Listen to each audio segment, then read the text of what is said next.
আপনার প্রথম উপন্যাস বেরিয়েছে এবারে বইমেলায়।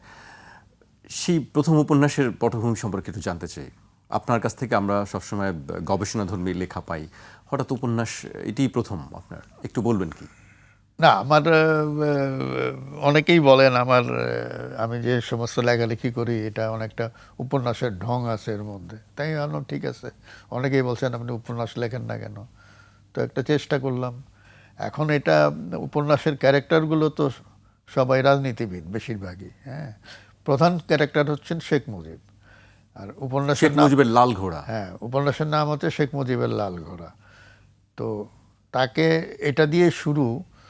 ৭২ সালের ১৬ই ডিসেম্বর বিজয় দিবসের প্রথম বার্ষিকীতে রেসকোর্সে ভাষণে তিনি একটা উক্তি করেছিলেন রাজনৈতিক বিরোধীদের উদ্দেশ্য করে।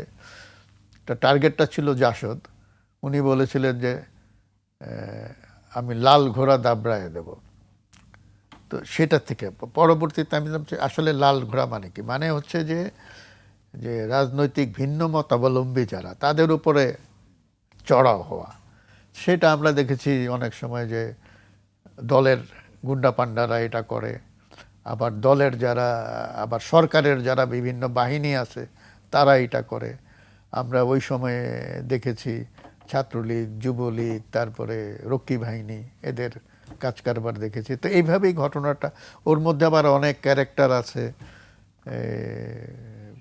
মানে সব রাজনৈতিক ক্যারেক্টার। এবং এটার উপন্যাসের সময়টা শেষ হয়েছে গিয়ে ৭৫-এর ফেব্রুয়ারিতে বাকশাল গঠনের মধ্য দিয়ে। এই হচ্ছে ছোট ছোট, ওটা অনন্যা প্রকাশনী প্রকাশ করেছে, ছোট বই। দেখি এটা পাঠক গ্রহণ করে কিনা।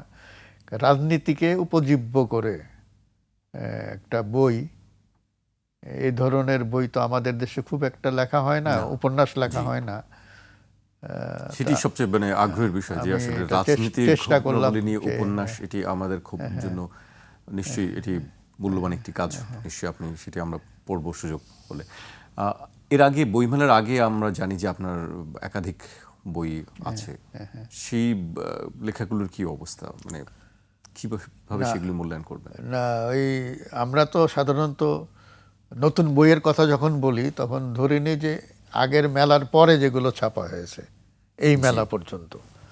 তো সেই হিসাবে আমার নতুন বই, মানে একেবারে পুরোপুরি নতুন আমি যদি বলি তাহলে চারটা। হ্যাঁ হ্যাঁ, একটা হচ্ছে ঢাকায় জিন্না, আর হচ্ছে আমার কথা কইবে পাখি, আহমদ ছফাকে নিয়ে। এই দুইটা বই হচ্ছে প্রথমা প্রকাশনের। হ্যাঁ, আর বাতিঘর থেকে এসেছে হাসিনা, এটা হচ্ছে শেখ হাসিনার পলিটিক্যাল বায়োগ্রাফি।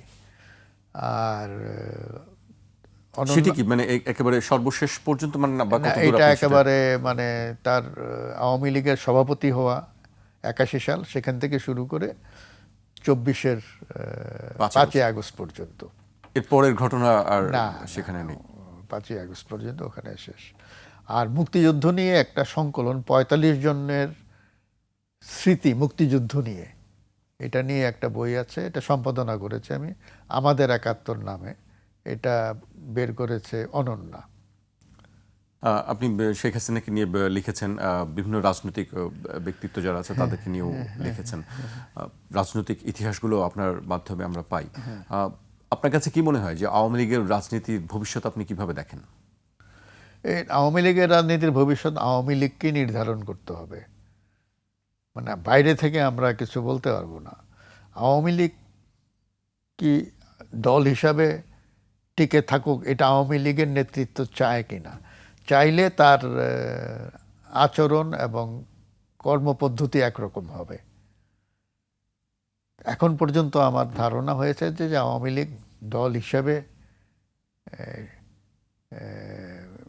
মানে চলার মতন পরিস্থিতি, তাদের নেতৃত্ব এটা এখন পর্যন্ত তৈরি করেনি। তার একটা চাহিদা আছে, অনেক তাদের অনেক সমর্থক আছে দেশের ভিতরে, কিন্তু এন্টায়ার লিডারশিপ তো দেশ থেকে চলে গেছে, পালিয়ে গেছে, তাই না? কতটুকু অপরাধ বোধ থাকলে এভাবে সবাই দলে বলে পালিয়ে যায়, তাই না? তো ফলে যেটা হয়েছে যে, আর এটা হচ্ছে একটা পরিবার কেন্দ্রিক রাজনৈতিক দল। সুতরাং এই পরিবারের মধ্য থেকে তো শেখ হাসিনার তো এখন পর্যন্ত আমি কোনো বিকল্প দেখি না। তো শেখ হাসিনা কি রাজনীতিতে কামব্যাক করতে পারবে? উনি তো এখন মৃত্যুদণ্ড হয়েছে তার। এই মামলাটা উনি কিভাবে সামলাবে? তো বড় ধরনের নেপথ্যে বড় ধরনের নেগোসিয়েশন হলে হয়তো পরিস্থিতি বদলাবে। সেই নেপথ্য নেগোসিয়েশনটা কি? এটা তো বলা মুশকিল। এরকম বড় বড় নেগোসিয়েশন নাকি এটা ভেতরে বাইরে সব মিলিয়েই হয়। বাইরের থেকে নেগোসিয়েশন করতে হলে তার শর্তগুলো ভেতরে তৈরি করতে হয় আগে। তো সুতরাং এটা বলা মুশকিল। কিন্তু মানে এখানে অনেকগুলি প্রশ্ন। আওয়ামী লীগ ফিরতে পারবে কিনা, আওয়ামী লীগ শেখ হাসিনার নেতৃত্বে ফিরতে পারবে কিনা, না পরিবারের কেউ আবার এটার দায়িত্ব নেবে কিনা, এই শেখ হাসিনার পরিবারকে বাইরে রেখে আওয়ামী লীগ নেতৃত্ব নিজেদেরকে পুনর্গঠন করতে পারবে কিনা, এই অনেকগুলো প্রশ্ন আছে। জি।